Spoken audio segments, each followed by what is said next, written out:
The Cedar by Max Williams. This story appeared in Worlds of If, Science Fiction, March of 1961.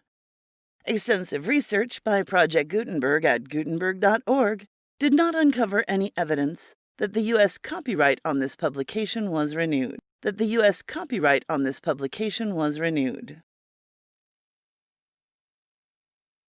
It took me less than 3,000 years to catch up with Pop, which, all things considered, was pretty good going. I came out of overdrive at 018970 hours in orbit around an ugly-looking A3-type planet, and there was his ship below me. I slammed my cruiser down right alongside, hard enough to pulverize a couple of feet of basalt and make Pop and his ship bounce a little. He'd put me to quite a bit of trouble, and I was annoyed. Got to his feet and stood there looking kind of sheepish as I climbed out of the cruiser. The old fool had his helmet off and was breathing in the foul atmosphere as if it were health gas. His gills had begun to turn a little blue from the methane and CO2. He was a character, all right. His name wasn't really Pop, of course. I guess the nickname had been tacked on because he was such an eccentric old codger, and because he looked like a couple of billion years old. Actually, of course, he wasn't nearly that old. "Welcome aboard, Planet," he said. "I kind of figured you'd be along sooner or later. Or someone like you." "Well, I'm here," I said. He looked harmless, but I kept a 201R projector on him just in case. Pop had given Security Division a lot of trouble, and I had strict orders. I crawled over to his ship and slid in. The cabin looked neat enough, but the old fool had so much junk crammed into the ship you could hardly turn around. I found what I was looking for toward the bow, row after row of cylindrical canisters. I broke one open, and the biodetector on my back began to stutter like crazy. I dropped it and sprayed them all until they glowed dull green. By then, the contents were cooked. Pop was still standing in the same place when I crawled out, looking as casual as you please. He only had a few eyes on me. Most of them he had turned toward the planet's oversized satellite and a raw, angry-looking sea that was breaking a few ship's lengths away. "How'd you catch up with me?" he asked.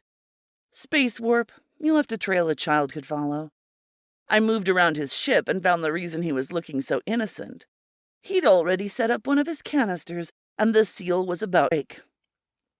I sprayed it. So much for several billion one-celled forms of life, bottled under pressure. "All right," I said. "That's the last of them. Let's get going." "Okay," said Pop. "Never argue with Security Division. Still, you've got to admit I gave you your money, and I seeded quite a mess of planets." I shouldn't have done it, but I was angry. I snapped a claw across his nerve center before he could draw it back into his shell. It must have hurt plenty, because 10 or 12 of his eyes began to water. "Seeded hell," I said. "You touched down on exactly 90-80 planets, and I sterilized every one of them after you left. That's what took me so long." He seemed to shrink a little inside, and for the first time I realized just how old the nut really was. "All that time. All that effort wasted. Damn. Double damn." "You should have figured that in the first place," I said. "Central Maxim 0438 clearly states that no life is to be introduced into the outer galaxies. And don't ask me why. I'm no biologist. Just follow orders." "Listen," said Pop. "Please listen. Back at Central Galaxy, they think our race, is pretty much immortal, but they don't know. They don't know for sure if any life will be left in our galaxy after 200 or 300 wars like the last one, and—" Hold it, I said. "You're wasting your time. I'm not a philosopher, and you know it." "That's right," said Pop. "Then you're not a biologist either, you told me." He waved a claw in gesture of resignation number 7. Well, maybe you're right, old fool. Let's go home. No use hanging around an ugly planet like this one. He made gesture of contempt number 15. Well, I thought, that's a relief. Maybe the old geezer wasn't as crazy as I'd figured.